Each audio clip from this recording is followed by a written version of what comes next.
할렐루야. 오늘은 9월 23일 사무엘하 19장, 고린도서 12장, 에스겔 26장, 시편 74편 말씀입니다.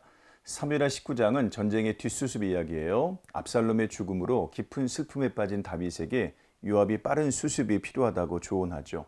전쟁에서는 승리했지만 그 상흔은 여전했기 때문입니다. 다윗이 예루살렘으로 돌아갈 채비를 하자 압살롬 편을 들었던 사람들이 곤란해졌어요. 그들은 다시 다윗을 왕으로 추대하자고 의견을 모읍니다. 많은 사람들이 다윗을 환영합니다. 그 안에는 다윗을 저주했던 시므이도 있습니다. 아비새는 그를 죽이자고 했지만 다윗이 자비를 베풀어요. 무비보셋이 다윗을 찾아옵니다.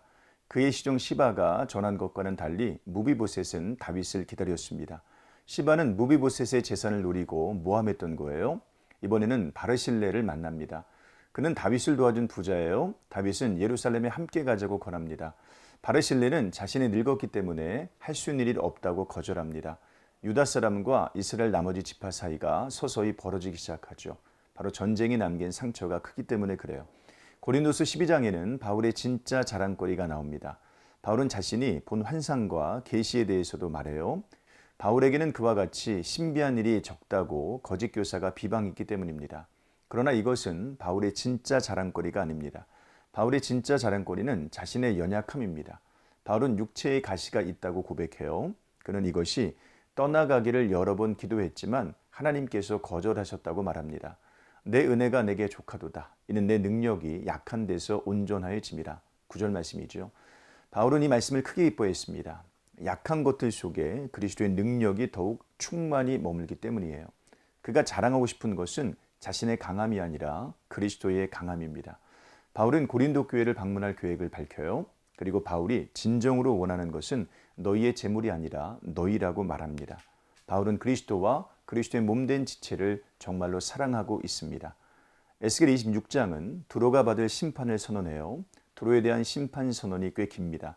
두로가 이토록 혹독한 심판 선언을 받는 이유는 예루살렘의 패망을 기뻐했기 때문이죠. 특히 예루살렘의 패망으로 말미암아 자신들이 얻을 유익을 계산하며 좋아했기 때문입니다.